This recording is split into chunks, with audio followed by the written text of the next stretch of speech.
Oh, shit. I am really freaking out, you guys. Like, I cannot possibly describe the excitement and hype I'm feeling right now. I loved the hell out of this episode. It was intense, it was subtle, it was so well paced, and it manages to resolve three subplots in a way that fits together perfectly. I am so enthusiastic, I can't wait to get started, so here we go. We start off with a flashback where we see Jack before he lost his mind walking up the side of a mountain. He's being accompanied by these little goat creatures as they travel up the mountain together. This silent moment, like many, does a good job of building up the atmosphere, drawing the viewer in and lowering their guard, which makes whatever threat that follows much more effective. The top of the mountain has an eerie music accompanying it, along with a hazy fog, which feels haunting despite a seemingly innocent environment, and the two meld together greatly. There also appear to be markings on the stone of the goats accompanying Jack. It seems to imply that there was, and maybe still is, a culture of these creatures. They don't say anything nor do they express any emotions, but they seem to want to help Jack by guiding him to a nearby portal. Jack thinks he's finally returning home, but then Aku comes in, drags him out of the portal, and destroys it right in front of him. And then follows it up with telling Jack that this was the last ever time portal. It fills Jack with unbridled rage, and in this instance, Jack's inner self was created. Not only does this give the inner Jack more of a background in showing how he was created, but the circumstances built around it are damn brutal. Jack was so close to finally making it. He was literally inside a portal, and then it's destroyed right in front of him, and then to be told there's no more portals, meaning there's no way home, his spirit is completely consumed by an uncontrollable sense of madness. If you see his face when he's in the portal, you know he's filled with joy, finally going back to his family and his home. All of his hopes and dreams, everything he's worked for, dashed in an instant. Everything is lost to him, and there's no way of getting it back. And Aku proceeds to gloat him with that same sadistic sense of humor he's known for. Then you see the look on Jack's face, how it becomes so tense and wrinkled. You can feel his rage building up until he finally lets it all out. With that, Aku proceeds to brainwash the goats and morph them into hideous beasts and leaves Jack in his anger. Without hesitation and still enraged, Jack kills all three of them. In this instance, it's important to note that Jack's sword is meant to only destroy evil and can't harm the innocent. So why didn't the sword simply free the goats by simply destroying Aku's magic control over them?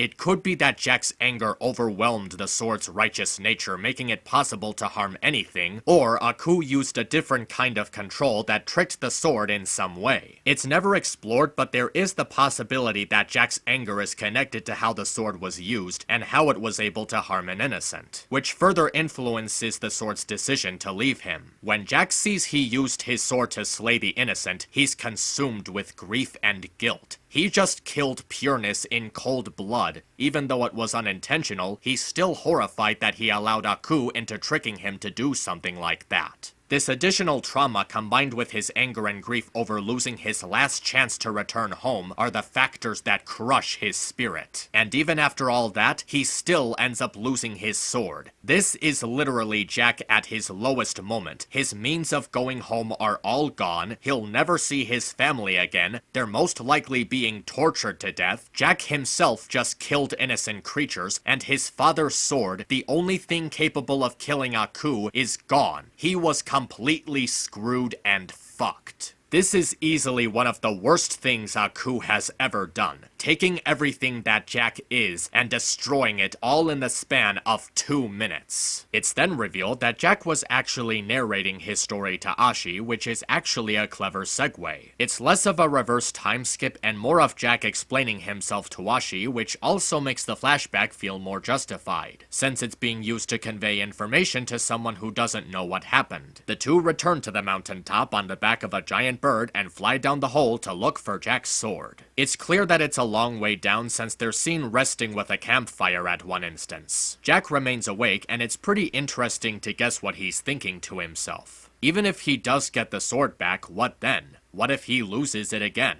Even if he defeats Aku, there's no time portals left. Is he just going to spend all eternity wandering through this time in an unaging state? He spent so long fighting that he never stopped to think what he'll do when the fighting ends. Any one of these things could be on his mind as he's just sitting there in silence. It would be pretty interesting if that was the case. The scene of descending further down is also done smoothly with a fitting slow tone and relaxed music with a sense of mystery in its sound. The two reach the bottom and begin to search for the sword, where in one instance Jack finds the skull of one of the goats that fell down the pit when he killed it. Even after all these years, even with his faith in himself restored, he still feels a great sense of guilt over what he did back then. The echoes of the creature's cries amplifies Jack's guilt, as if the event was replaying in his head. And the fact that it's not shown as a flashback is just a powerful image. We don't see a flashback, but you can get an idea of what is going through Jack's head. How that guilt is still haunting him so deeply. And that look on his face is pretty deep too, as if he's saying, "I'm sorry," within his thoughts. You just see the emotions and the thoughts that are going in his mind at that instant. It's a great way for the audience to fully understand how the character is feeling without any form of repeated explaining. With that, Jack begins to better understand why the sword isn't in the cave. It didn't just simply fall in, it vanished. He says the sword left him, which is most likely because of how he lost sync with it, how his anger allowed his spirit to become unbalanced. He knows now that he needs to find that balance again before he can find the sword. Returning to the top of the mountain, they part ways with the bird with a pretty adorable interaction between it and Ashi. Jack tells Ashi that he must enter a state of uninterrupted meditation to find his peace, which will allow him to find his sword. Ashi is left to sit by herself on the mountainside waiting for Jack to reclaim his balance. It's another nice moment where the strength comes from the quietness of the atmosphere. Just seeing Ashi watching over a lifeless canyon with the whistling wind brushing against her. And the way she looks back to Jack also has this nice subtlety to it. She's worried about him, but she also has faith in him, and she trusts him to know what he's doing.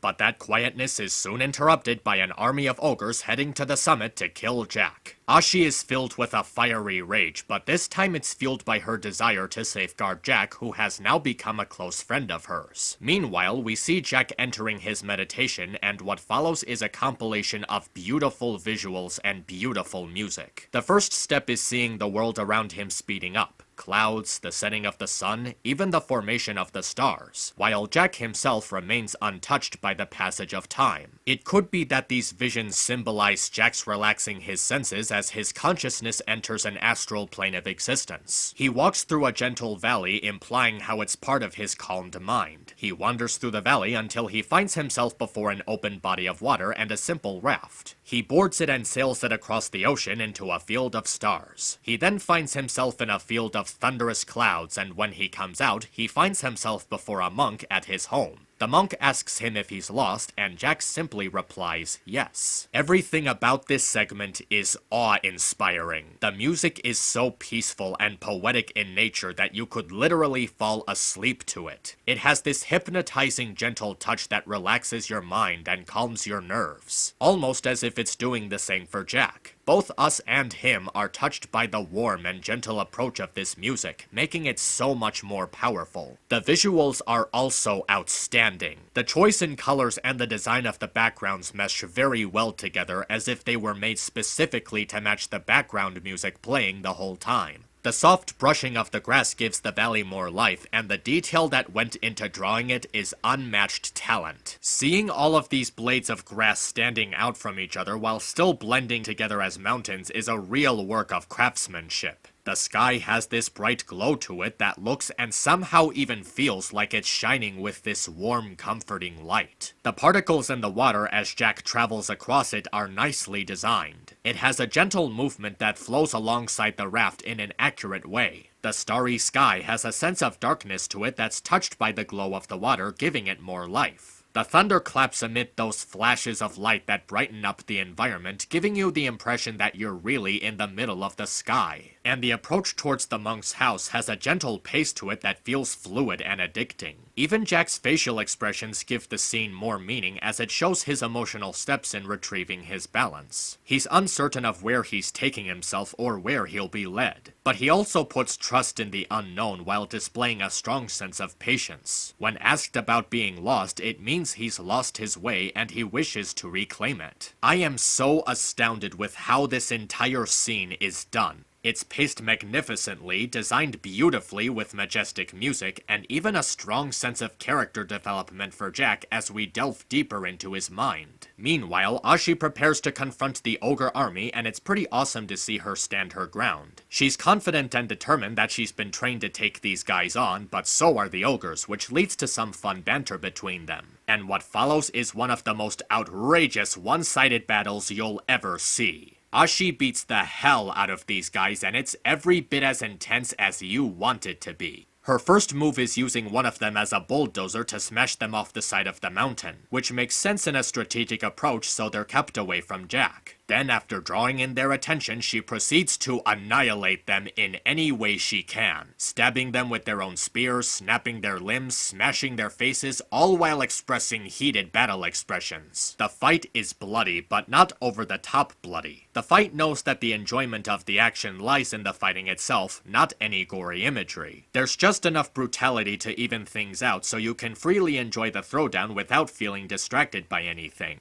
It may seem ridiculous that Ashi is one-upping these guys by herself at first, but it's also important to know that Ashi is clearly on Jack's level, which means a lot in this franchise. The series has demonstrated many times before that Jack himself and others at his level are beyond simple superhuman abilities. Jack's father took down a whole army of armored Aku, Jack took down a whole army of robots, and Ashi is doing the same thing here. This battle is nothing out of the ordinary considering the show's history, and with what's been previously established about Jack's power level and those on par with him, it makes sense for Ashi to be this OP.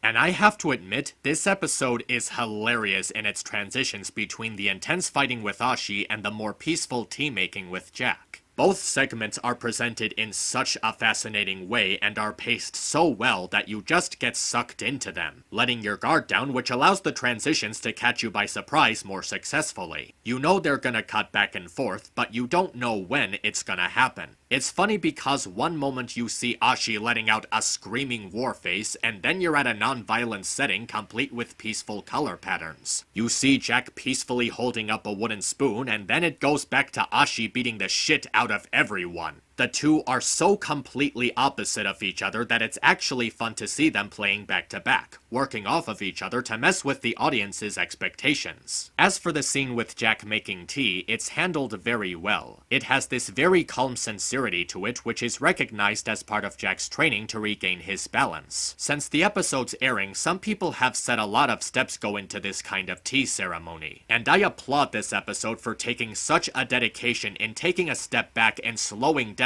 to present every attention to detail that went into this tea scene. It adds more culture to the episode, and it presents a more relaxed side of Jack's character. For the first time in so long, he's in an atmosphere where he can just unwind and feel closer to home. He takes his time making the tea not just as a means to get his sword back, but to restore his state of mind. It's a moment in the episode that takes a break from the more tense elements in the story, and I love how it evens everything out. After destroying the army, Ashi notices that one of the soldiers managed to sneak past her. Making her way up the mountain with the help of her bird companion, she manages to stop the mysterious archer from killing Jack in his meditation. The archer reveals herself as Ashi's mother, and holy crap, did shit just get serious. This is a plot point I've been waiting for to come back, and it's finally here. Ashi confronting her mother over all the lies that she's been told since her birth. But it's not just an epic battle, it's also an insightful exchange of words between the two.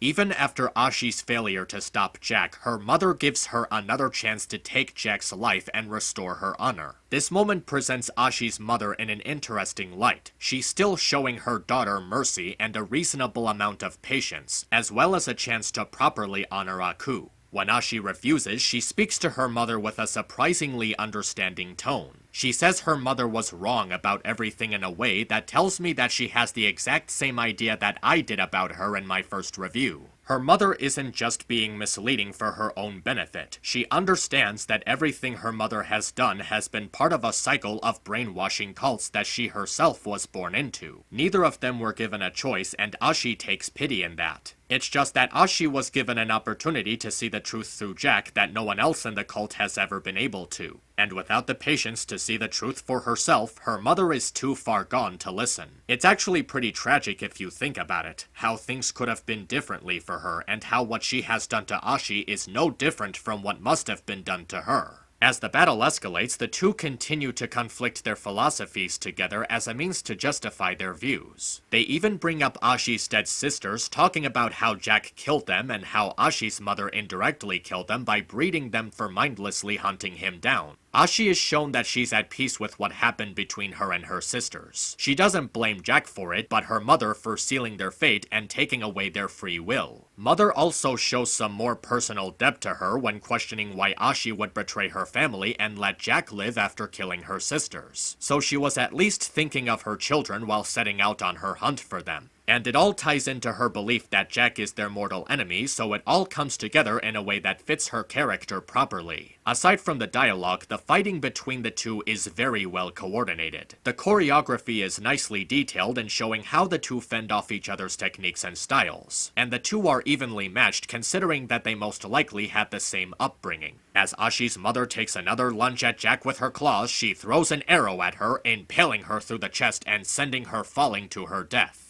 And after that, she passes out from exhaustion. We then cut back to Jack as the monk tries his tea and tells him it's terrible. Despite Jack taking the right steps and using the right ingredients, the most important ingredient is missing. Balance. The monk tells Jack that the path of balance cannot be shown to him, but something that he must earn for himself. This is when inner Jack comes in, accusing the monk of hiding the sword from them. He starts to lose his temper until Jack manages to hold him back. And it's here that we finally see what this inner Jack is. He's not just some hallucination or some result of Jack's mind breaking down over the years. This inner Jack is actually a part of Jack himself. He symbolizes Jack's frustration and anger over things that were out of his control, which in turn justifies the actions taken by this inner Jack. If the two are part of the same whole, it means that they've both been through the same loss, death, and suffering, and this inner Jack is fed up with the idea that he's constantly being cheated. He has every right to be upset, he just has different ways of handling that stress. And this inner Jack's methods are what have been keeping the real Jack at bay this whole time, pressuring Jack to keep his anger and frustration inside while not really dealing with it. Now Jack understands that he can't keep blocking this guy out of his head and must properly confront him. He takes a stand to mend his mind and prevent these emotions from consuming him. He recognizes that he's been blinded by this guy and now is able to see through him due to realizing that the only way to properly deal with your rage is to personally manage it. This feels a lot like how Mad Jack was dealt with in the original series, but this Jack wasn't created from some kind of magic by Aku. This was something that Jack brought onto himself, which makes his triumph over this inner Jack much more meaningful. So after Jack finally contains his inner self, the monk tells him he's found balance and is taken to the three gods who fought the original source of evil Aku came from. This is a pretty cool scene as it recreates the ceremony that Jack's father went through for the sword, and it's now being passed down to him. It has this nostalgic feel to it that shows how far Jack's father's legacy has come since the fight with Aku originally started. He's found worthy like his father before him and is presented with his sword once more, while also getting back his old clothes and a clean shave. Admittedly, I would have preferred if Jack at least kept his facial hair because that look better fits with the tone and the atmosphere that this 5th season has established. How Jack has aged mentally over 50 years wandering aimlessly in search for a ray of hope. And it all feels really weird. Like, the gods can give people shaves and haircuts, but they didn't do the same thing for his dad? It's a small bit, but it still doesn't really make much sense. Jack comes back, wakes up Ashi, and the two set out on their new objective to face Aku. Now, what I truly love about this episode is that it feels like it's actually addressing a concern I had last week. which was the overwhelming number of subplots. And while there's still several more left to be addressed with only 3 episodes left, this one manages to give proper closure to 3 of them in the most satisfying of ways. Jack's inner self, his missing sword, and Ashi confronting her mother were all resolved in a way that wasn't rushed or dragged out. And they also fit together into the story that the episode goes for. It also shows how amazing the pacing of this episode was. Knowing that it was able to close off 3 subplots while still retaining a great focus on the things that Jack and Ashi went through in this one. Every step it takes, from the flashback to the search for the sword to Ashi beating down the army, all leading up to Jack's meditation to reclaim his sword and Ashi facing off with her mother, are all tied together in a natural flow for a 21-minute story. There are a couple of errors that I noticed in this episode though. There were some notable errors in the animation, such as Jack's sword not being properly stabbed into one of the goats, and Jack apparently being flung before getting hit by his inner self. The disappearing blood also feels awkward. One moment Ashi is drenched in it, and the next she's completely clean just in time for her mother. I guess because the animators ran out of red coloring utensils. And apparently Ashi gave up her chained sickle when she got her change of clothes, not really thinking that she would need it in case she had to face off an army of ogres. But that actually makes her more badass, since she clearly showed that she didn't need the sickle to kick their asses. But these things are easily dismissible, considering that they don't really have an influence on how the story was presented or how it's paced. What is not dismissible is the subplot with bringing Scaramouche back, and no, I have not gotten over this since last week. Because now Scaramouche is trying to tell Aku about something that isn't true. If Aku finds out Jack got his sword back and gets angry and then is approached by Scaramouche telling him otherwise, he's most likely going to be killed in that sense of anger. If they really plan to bring Scaramouche back just to kill him off for the sake of a joke, it'll prove that bringing him back to life was the wrong choice in every way. In order for Scaramouche's return to mean something, he has to have some kind of influence on the plot that can't easily be done by any of the other characters. He has to have a crucial role in the climax or assist Aku in some way. I really can't picture him becoming a good guy because it would be far too awkward for Jack to fight alongside someone who literally slaughtered a whole village just to gain his attention. But aside from that, I loved this episode. I loved it so much I still cannot stop thinking about how awesome it was. It's my new favorite episode of the season. Everything about its story and its characterization is perfect. The pacing is perfect, the action is perfect, the quieter scenes are perfect, the character development is perfect, and the way those 3 subplots are resolved is perfect. It's an episode that has more of everything that makes the series such an iconic landmark while still maintaining time to unfold the story in a steady pace. At this point, I cannot wait to see how it all ends. Because if next week's episode has the same level of amazing pacing as this one while resolving the Guardian or the Scotsman's army in some way, I will have full confidence that the finale will be amazing. So thanks again for watching my Samurai Jack reviews. If you're new here, be sure to subscribe for future reviews. Until next time, take care of yourselves and have a great day. MisAnthro Pony, over and out. Gotcha.